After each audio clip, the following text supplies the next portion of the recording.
ஐயையோ மீண்டும் மீண்டுமா என்னது இது அப்படின்னு இப்போல்லாம் வந்துட்டு ஷாக்கார அளவுக்கு இந்தியா வந்து மறுபடியும் வந்துட்டு ஒரு டபுள் செஞ்சுரி போட்டிருக்காங்க.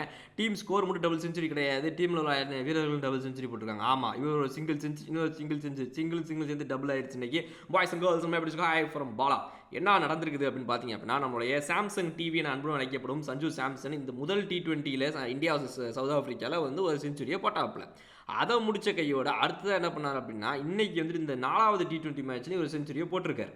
இது இல்லாமல் 3வது T20 மேட்ச்சில் செஞ்சுரியை போட்ட திலக் வர்மா, ஆதித்ய வர்மாவின் அத்தை மகன் திலக் வர்மாவும் இந்த 4வது T20 மேட்ச்சில் அவர் ஒரு செஞ்சுரியை போட்டிருக்காப்புல. ஸோ 1+1 = 2 அப்படின்னு சொல்லி 2 பேர் வந்து இன்னைக்கு செஞ்சுரியை போட்டு 280 ரன்களுக்கு மேலே வந்து குவிச்சு இந்தியா வந்து ஒரு வெற்றி பாதைக்கு எடுத்துகிட்டு போயிருக்காங்க. ஆமாம், ஸோ அதனால் இந்த மேட்சை பற்றி வந்து நிறைய விஷயங்கள் இருக்குது சுவாரஸ்யமாக நமக்கு பேசுறதுக்கு. Boys and girls my dear buddies welcome hi from Bolo.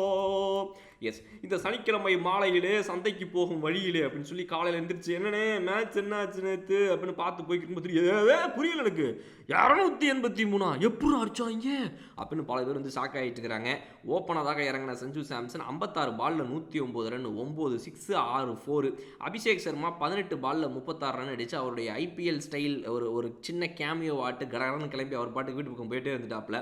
அதுக்கு அடுத்ததான் 1 டவுனில் உள்ள இறங்கின ஆதித்ய வர்மாவின் அத்தை மகன் திலக் வர்மா 47 பாலில் 120, 10 6 4 4 இல்லை 5 4 இல்லை 9 4 வச்சுருந்துருக்காப்புல. மற்றவங்களாம் இறங்க வேண்டிய அவசியமே இல்லைன்னு இங்கே அப்படின்ற மாதிரி ஆகிப்போச்சு. நம்மளுடைய சூரியகுமார் யாதவாக இருக்கட்டும், ஹார்திக் பாண்டியாவாக இருக்கட்டும், இவங்க யாருமே வந்துட்டு வெளியே வர வேண்டிய அவசியமே கிடையாது இன்றைக்கி அப்படின்ற மாதிரி ஆயிடுச்சு அந்தளவுக்கு. ஏன்னா back to back T20 international செஞ்சுரிஸை இதுக்கு முன்னாடி எத்தனை பேர் போட்டிருப்பாங்க அப்படின்னு நீங்கள் கேட்டிங்க அப்படின்னா அவ்வளவு பெரிய ஒரு விஷயத்தை வந்து இன்றைக்கி அவர் பண்ணியிருந்திருக்காப்புல. ஸோ முதல் முறையாக வந்து பார்த்திங்க அப்படின்னா இந்த மாதிரி ஒரு விஷயத்தை நம்ம இந்தியா வந்து ஃபாரின் கண்ட்ரியில் போய் ஒரு T20 சீரிஸ் விளையாடும் போது, அதுவும் செனா கண்ட்ரீஸில் ஒன்றாகிய சவுத் ஆஃப்ரிக்காவில் நம்ம போய் விளையாடும் போது நம்ம இப்படி விளையாடுறது சூப்பரான ஒரு விஷயம். இந்த பர்ஃபார்மன்ஸில் பார்த்தீங்க அப்படின்னா இந்தியா அடித்த அடிக்கு பதிலடி கொடுக்க முடியாமல் ஐயோ அப்படின்னு சொல்லி 148க்குலாம் ஆல் அவுட் ஆகிட்டாங்க நம்மளுடைய சவுத் ஆஃப்ரிக்கா அப்படிங்கிறது குறிப்பிடத்தக்க வேண்டிய ஒரு விஷயம்.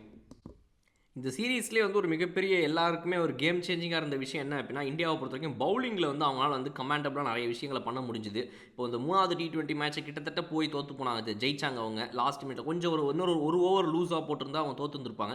பட் அதை தாண்டி பார்த்தீங்க அப்படின்னா எல்லா இடத்துலையுமே ஒரு கமாண்டபிளான பவுலிங்கை போட்டுருந்துருக்காங்க. அதில் முக்கியமாக இப்போ 148 ரனுக்கு ஆல் அவுட் ஆகினதாக இருக்கட்டும், 2வது T20 மேட்ச்சில் அவங்களோட விக்கெட்டுகள் எடுத்ததாக இருக்கட்டும், வருண் சக்கரவர்த்திக்கு ஒரு மிகப்பெரிய பங்களிப்பு இந்த சீரீஸில் இருந்திருக்குது. அவருடைய பவுலிங் அப்படின்றது வந்து ஒரு இன்டர்நேஷ்னல் ஸ்டாண்டர்ட்ஸில் பார்க்கும்போது இன்னுமே வந்து நல்லா அதிகமாக இருக்குது. ஓகேப்பா, இவர் வந்து வெறும் ஐபிஎல்லாம் கிடையாது, this boy is got the stuff யார் அப்படின்னு எல்லாரும் சொல்கிற அளவுக்கு வந்து இப்போ நீங்கள் போட்டிருக்காப்புல. அது மட்டும் இல்லாமல் அக்சர் பட்டேல், ரவி பிஷ்னாய், வருண் சக்கரவர்த்தியோட இந்த ஒரு காம்பினேஷன் இவங்களை மாற்றி யூஸ் பண்ணுறதாகட்டும். அக்சர் பட்டேல் நீங்கள் 2 ஓவரில் 6 ரனுக்கு 2 விக்கெட் எடுத்ததாகட்டும். ரமன்தீப் சிங்க்கு வாய்ப்பு கொடுத்து பார்த்தாங்க, கொஞ்சம் அந்த எக்கனாமிக்கல் சைடாக இல்லாமல் போயிட்டார். அவர் 10க்கு மேலே போயிருச்சு அவருடைய இது 12.60 போயிருச்சு அவருடைய எக்கானமி. பட் இருந்தாலும் கொஞ்சம் அவருடைய இதை வந்து ட்ரை பண்ணார். ஒரு ஆப்பர்ச்சுனிட்டி ஃபஸ்ட் டைம் கிடைக்குது, பட் பரவாயில்ல.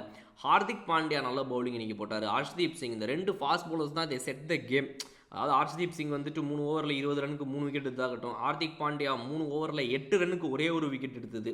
ஹார்திக் பாண்டியாவோட விக்கெட் ரொம்ப அற்புதமான ஒரு விக்கெட். அவர் ஃபஸ்ட் விக்கெட் இந்த ரயன் ரிக்கல்டன் இருக்கா பாருங்க, கீப்பர் கேட்ச், அந்த விக்கெட்டாகட்டும், ரீசா ஹென்ட்ரிக்ஸ், ஹர்ஷ்தீப் சிங் போல்ட் ஆக்கினதாகட்டும், எல்லாமே வந்து அற்புதமாக விளையாடினாங்க.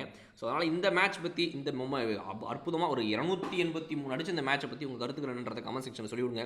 இன்னொரு சூப்பரான வீடியோ நான் வந்து பார்க்குறேன். அது